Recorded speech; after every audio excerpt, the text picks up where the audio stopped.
Hello aspirants, I am Indumati Karthikeyan from Inkar IAS Academy. Today we are going to discuss about the 24th February current affairs. The topic taken from the Delhi edition. The topic is Indian industry need innovation. The topic comes under our GS2 development process and the development industry.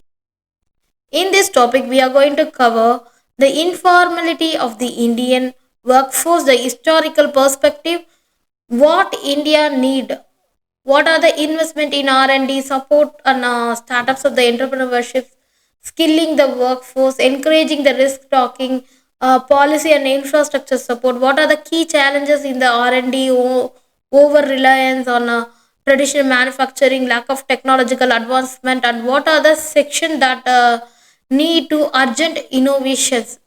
Manufacturing sector, pharmaceutical, automobile, agriculture, renewable energy, semiconductors, and how to drive innovation in Indian industry. These are the topic we are going to discuss by today's news. First of all, why it is in the news. Indian industry needs the innovation, not mindless toil. A few months ago, this writer actually the colleagues interviewed migrant industrial workers in Ludhiana, Punjab for a research project. The government, the respondent worked in factories that producing the garments, auto components, and other products for 11 hours to 12 hours a day.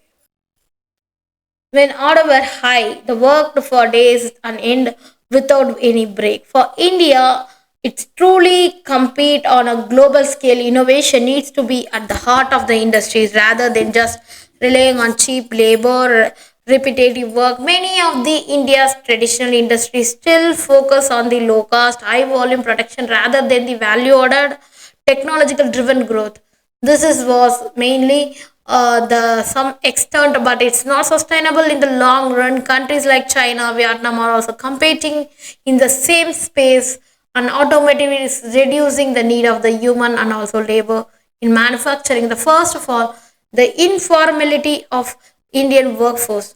That is, India's workforce is overwhelmingly informal, with only 21.7 percentage workers are salarized job according to the 23-24 that periodic labor force survey. The even among these salarized workers, nearly half lack formal contract, paid leave, or social security. The call for longer working hours disregards the reality of the most Indian workers, particularly manual laborers and householders, helpers, already endure the grueling schedule simply to survive.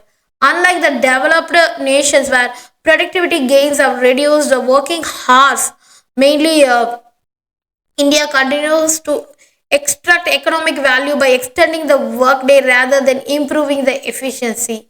So these are the main concerns. First of all, we have historical perspective, the evolution of the labor exploitation. First of all, throughout the history, the economics have used the labor intensive, mainly including more number of laborers, drive industrial growth, particularly in the early stages. During the Industrial Revolution, the British factories which exploited the workers by enforcing, excessing the long hours still under the inhumane condition. However, by the mid 19th century, the labor reform, that is a unionization and technological progress, and to a shift from the sheer labor exploitation to that is a efficiency driven productivity. These are the historical way and also what India needs to do. First of all, investment in the R&D. Indian companies need to be spend more on research and development. That is a currently R&D spending in India is much lower than the countries like US and Germany and also China. And also there is a support for the strategy for the startups and also entrepreneurships. The startup ecosystem is growing, but industries that need to collaborative and also the startups to bring new ideas for the production. There is a skilling and workforce is required instead of the just providing the basic job. Industry should train the workers, and AI, robotics are included in their works, and advanced manufacturing to stay ahead of the curve.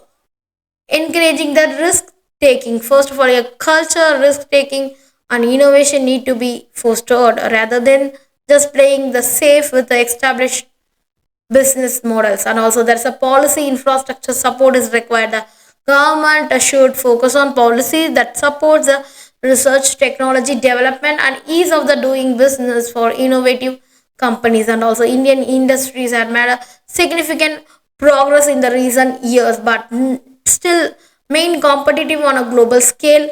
It needs the innovation rather than the cheap labor and also repetitive work. First of all, we have many key challenges in this regard.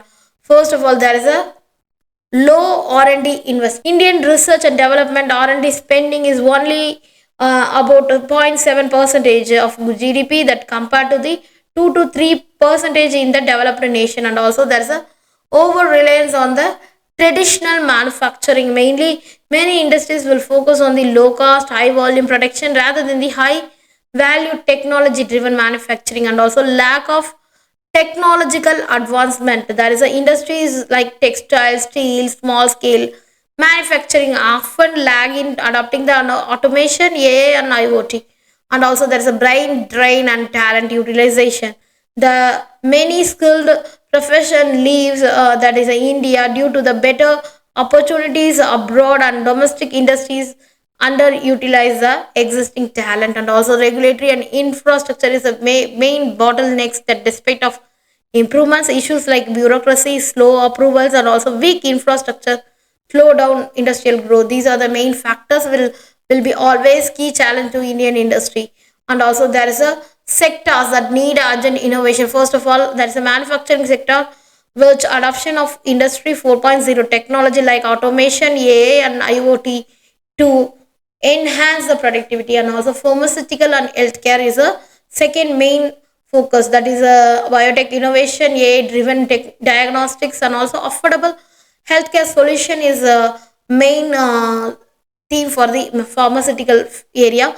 And also there's an automobile and EV industry, that is a acceleration of electrical vehicle development, and also battery technology research is current trend. And also there is agriculture and food processing. Mainly agriculture and food processing uses of AI driven precision farming, vertical farming, and also automation to improve the yields. And also there is a renewable energy innovation in the solar, wind, also green hydrogen technology, that is a greener technology will reduce the dependency on the fossil fuels, and we can adapt the climate resolution. And also there's a semiconductor and electronics, that is a India needs to develop the strong semiconductor ecosystem to reduce the import and strengthen the self reliance. These how to drive the innovation in the Indian industry. First of all, we need to increase the R&D spending. The R&D spending is important for the encouragement of the private and public sector investment, and also enhance the industry academic collaboration, that is link university industries with the to drive research and practical application. Startup and MSME support is required to strengthen the funding, mentorship, and also government incentive to for the tech driven startups, and also improve the digital physical infrastructure to expand the 5G, improve the road ports and logistics, and also encourage the risk taking experimentation, that is a more away from the safe business and invest in new age technologies. India has a talent market and resource to become a global innovation hub. This key is shifting from the mindless labor to smart technology driven growth. These are the main improvement and innovation in the industries will definitely make it a country in a developed way. Thank you so much.